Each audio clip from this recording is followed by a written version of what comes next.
Quanto à questão do Programa Internacionalizar 2030, que de forma muito enfática o Sr. Deputado Eduardo Teixeira considerou que não sai do papel, eu devo dizer,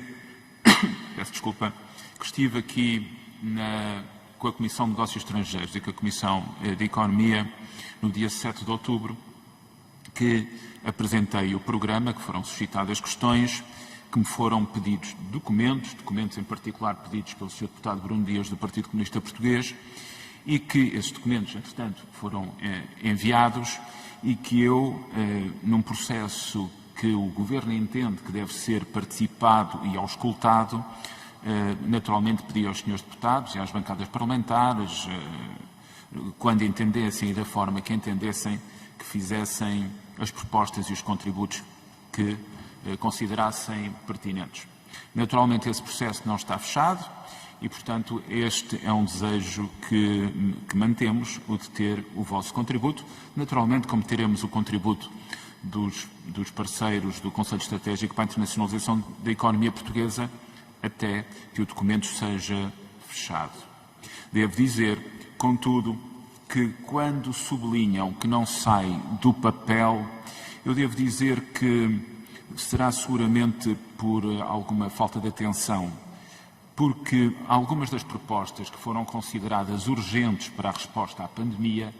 estão em implementação e, aliás, devo sublinhar, algumas delas estão consideradas e são consideradas na proposta orçamental. Devo sublinhar o artigo 246, que propõe um incentivo fiscal à promoção externa coletiva e que era um dos instrumentos que propusemos, centrado nas pequenas, nas médias e nas microempresas. Devo sublinhar que a linha considerada no Programa de Estabilização Económica e Social foi apresentada pelo Governo, que a promoção externa em torno de Portugal como uma economia aberta para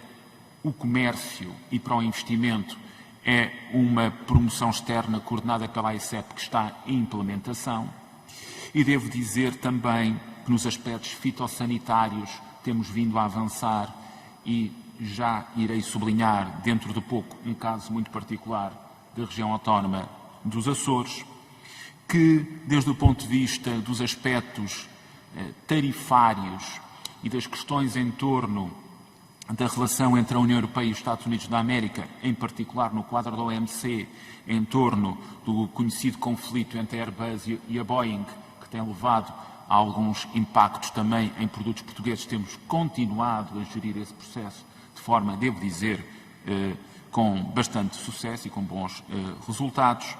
e que, evidentemente, no quadro do investimento direto estrangeiro, não posso deixar de sublinhar que o país, neste momento, em novembro de 2020, tem 23 projetos decididos para Portugal, de 12 proveniências diferentes, que de 20 desses 23 são decisões de empresas multinacionais, internacionais, e que são decisões depois do anúncio da pandemia em março de 2020, que o pipeline de investimento que vamos conservando e cuidando no momento em que o investimento direto estrangeiro caiu no mundo aproximadamente 50%, é um pipeline de contratualização que permanece cheio e que continuamos paulatinamente a negociar e a fechar, e que isso tem um impacto na vida das pessoas. Só esse conjunto de 23 projetos que sublinhei há pouco é o equivalente, ou será o equivalente a 1.900 postos de trabalho. Portanto, eu continuo e nós continuamos disponíveis para aquilo que é o alinhamento, que é sempre útil nos instrumentos estratégicos, mesmo quando estamos a falar de instrumentos setoriais, como é o caso do Programa Internacionalizar, mas devo dizer que não só as medidas estão em implementação, especialmente aquelas que são mais urgentes para as empresas, como, por exemplo, no caso dos seguros de crédito à exportação, como continuamos abertos a que este documento seja um documento enriquecido pelo contributo dos senhores deputados. O segundo elemento tem a ver com a digitalização. A política de apoio à introdução, à digitalização das empresas, mas à internacionalização a partir do digital, tem 4 pilares fundamentais que têm sido desenvolvidos. A capacitação das empresas,